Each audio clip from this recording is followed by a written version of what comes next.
Assalamualaikum warahmatullahi wabarakatuh. Kepada anak-anakku sekalian, marilah kita senantiasa bersyukur kepada Allah Subhanahu wa taala dan bersalawat kepada Nabi Muhammad sallallahu alaihi wasallam. Pada hari ini saya ingatkan kepada seluruh kelas yang saya ajar bahwa ada tugas pembiasaan yang saya tugaskan kepada seluruh siswa dengan membuat tabel pembiasaan atau biasa disebut dengan pengontrol ibadah. Itu biasa dilakukan kalau bulan-bulan Ramadan, itu seperti amalia Ramadan. Tetapi ini pengontrol ibadah ini akan mengontrol kembali kebiasaan kita dalam melaksanakan salat 5 waktu, yaitu salat subuh, salat zuhur, salat asar, maghrib, dan isya. Untuk itu anak-anakku sekalian, kalian bisa membuat jadwal seperti ini. Jadwal seperti ini anakku sekalian. Silakan membuat jadwal seperti ini di bukunya masing-masing. Pengontrol ibadah siswa kelas berapa, kalau taruh situ kelas berapa, kemudian namanya siapa. Oke. Kemudian tabelnya seperti ini. Ini tabel saya buat ini. Tabel yang terdiri dari nomor, hari, tanggal, kemudian salat saya bagi 5 di sini. Ada salat subuh, salat zuhur, salat asar, dan salat maghrib serta salat isya. Kemudian masuk di kolom selanjutnya, yaitu salat sunnah yang paling sering kita laksanakan dan diupayakan untuk dibiasakan melaksanakan, yaitu salat rawatib. Salat rawatib itu adalah salat yang mengiringi salat fardu atau mengiringi salat 5 waktu tadi. Misalnya salat sunnah 2 rakaat sebelum salat subuh, kemudian 2 rakaat sebelum salat zuhur, 2 rakaat sesudah salat zuhur. Sudah 6. Kemudian 2 rakaat sebelum salat asar, tapi itu gairu muakkad atau tidak terlalu utama. Kemudian ditambah maghrib 2 rakaat sesudah maghrib, itu adalah salat muakkad atau salat rawatib yang utama, 2 rakaat sesudah maghrib. Kemudian 2 rakaat sebelum salat isya, dan yang itu muakkad, dan 2 rakaat sesudah salat isya, dan itu setengah dari utama atau gairu muakkad. Jadi kalau kita sudah melaksanakan yang utama-utamanya saja dulu, kita belajar mulai dari 2 rakaat sebelum salat subuh, kemudian 2 rakaat sebelum salat zuhur, 2 rakaat sesudah salat zuhur, kemudian 2 rakaat sesudah salat maghrib, dan 2 rakaat sebelum salat isya.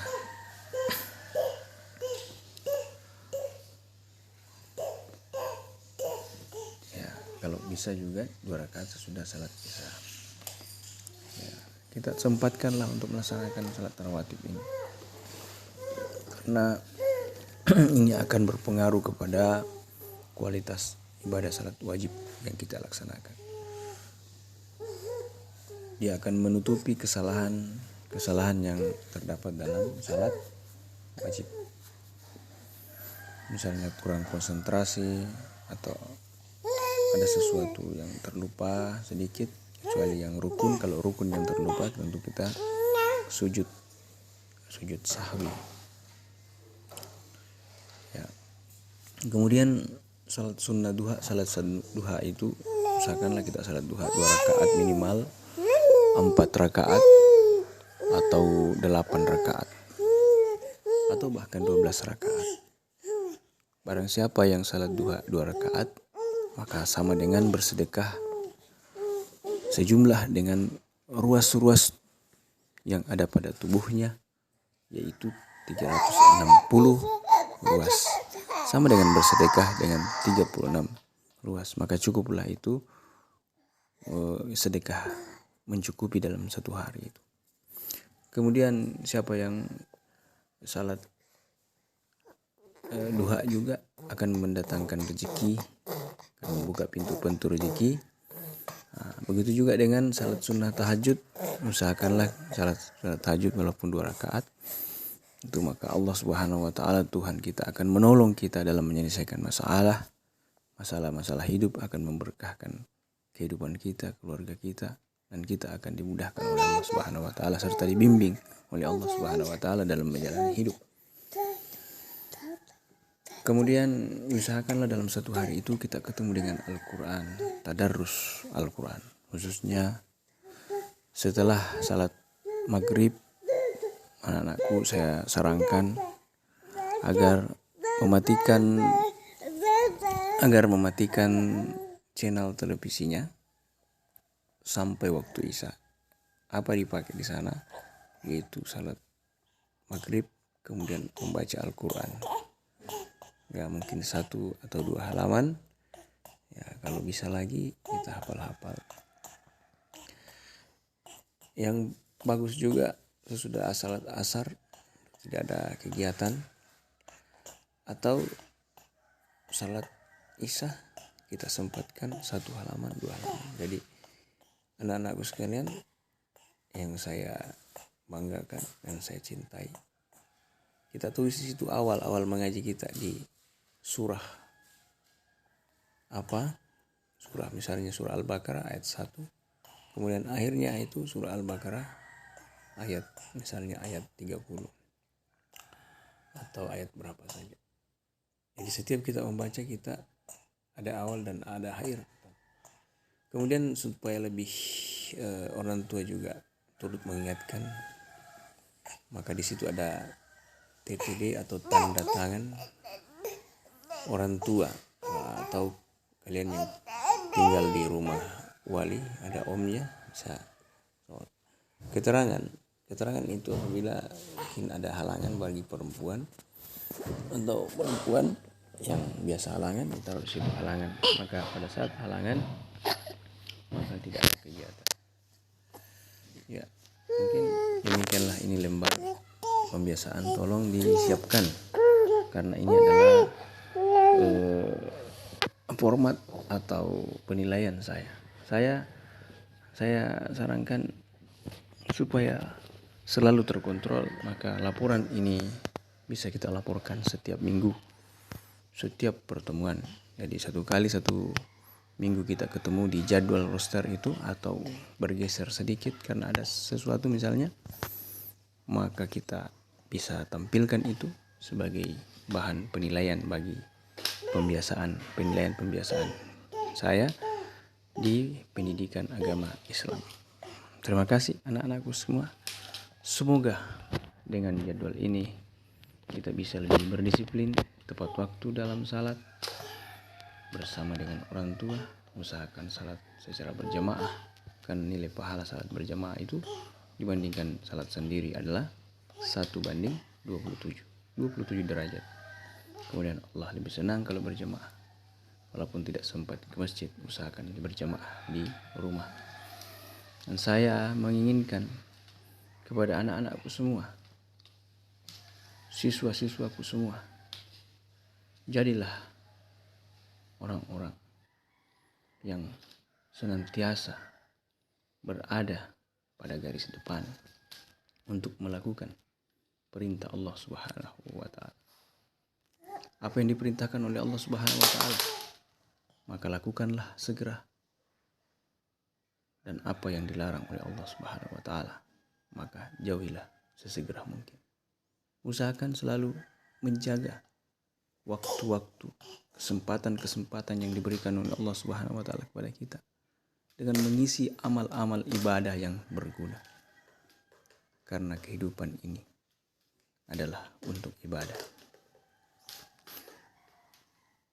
Sesungguhnya manusia dan jin sebagai makhluk yang bergerak akan dipertanyakan nanti tentang ibadah yang dilakukan. Karena manusia dan jin diciptakan oleh Allah Subhanahu wa taala untuk beribadah. Tidaklah Allah Subhanahu wa taala menciptakan kita semua ini dengan main-main, tetapi betul-betul dengan perhitungan yang matang. Maka kita harus menjadi orang-orang yang senantiasa menjadi pelopor di tempat kita masing-masing, menjadi orang-orang yang menyampaikan kebenaran, melakukan kebenaran Islam itu, menyampaikan Islam, melaksanakan perintah Islam, perintah Allah, perintah Rasulullah, melaksanakan, menyampaikan dan melaksanakan. Walaupun dari yang kecil-kecil, maka insya Allah dari kecil kita terbiasa, maka saya berdoa dan kita berdoa. Kalau kita sudah membiasakan hal-hal ini dari kecil, maka nanti kalau anak-anakku semakin besar, semakin dewasa, maka semakin menyatulah perintah Allah Subhanahu wa taala terhadap diri anak-anakku sekalian. Dan menjadilah anak-anak yang senantiasa diridai oleh Allah Subhanahu wa taala dalam setiap langkah-langkahnya. Kalau itu yang terjadi, anak-anakku sekalian, maka jangan khawatir. Jangan khawatir dengan dunia ini. Kita akan diberikan dunia ini. Dunia akan datang kepada kita. Kita menginginkan apa saja, maka Allah Subhanahu wa taala akan memberikan kepada kita apa yang kita inginkan dan apa yang kita butuhkan. Demikianlah sekedar informasi dari tugas pembiasaan ini yang sangat penting bagi anak-anakku sekalian. Dan ini bukan hanya masalah nilai, tapi pada saat ini dikontrol terus dengan keras, maka terbentuklah insan-insan yang senantiasa setiap harinya melaksanakan salat subuh, zuhur, asar, maghrib, isya, ditambah dengan salat rawatib, salat yang mengiringi salat isya atau yang mengiringi salat wajib. Salat sunnahnya salat wajib itu namanya rawatib, ditambah dengan salat duha, sedekah setiap harinya. Anakku sekalian, tahajud, Allah akan membimbing kita, mengangkat derajat kita. Membaca Al-Quran, tadarus awal dan akhir, maka kita akan menjadi keluarganya Allah. Tahukah kalian siapa keluargaku di bumi? Kata Allah, maka Allah mengatakan, keluargaku di bumi itu adalah orang-orang yang senantiasa membaca Al-Quran, memahami Al-Quran. Dan orang tua, tolong orang tua atau wali memberikan motivasi kepada anak-anaknya untuk melakukan hal-hal yang bermanfaat dan memberikan contoh. Ini juga masalah. Orang tua yang tidak bisa memberikan contoh, maka kasihan anak-anak. Dia salah dalam melihat teladan. Oleh sebab itu, kalau anak kita melaksanakan seperti ini, wahai para orang tuaku, orang tua anak-anakku yang saya cinta, yang saya hormati, maka kita harus melangkah di depannya, memberikan contoh. Janganlah kita melakukan hal-hal yang sia-sia lagi. Karena sekarang ini adalah sudah akhir zaman. Sudah akhir zaman. Maka akan banyak fitnah-fitnah akan muncul. Di akhir zaman ini dunia ini semakin tua. Dunia ini akan semakin tua dan akhirnya akan menuju kepada pengadilan Allah Subhanahu wa taala. Ya, demikianlah anak sekali. Mudah-mudahan ada manfaatnya bagi kita semua, terutama bagi diri saya sendiri.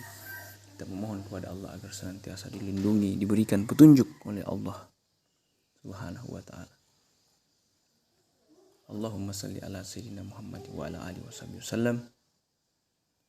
Asyhadu an la ilaha illallah. Asyhadu an la ilaha illallah wa asyhadu anna Muhammadar Rasulullah. Subhana wa bihamdika asyhadu an la ilaha illa anta subhanaka inni kuntu minaz zalimin. Billahi taufiq wal hidayah. Wallahul muwafiq ila aqwamit thariq. Demikianlah. Assalamualaikum warahmatullahi wabarakatuh.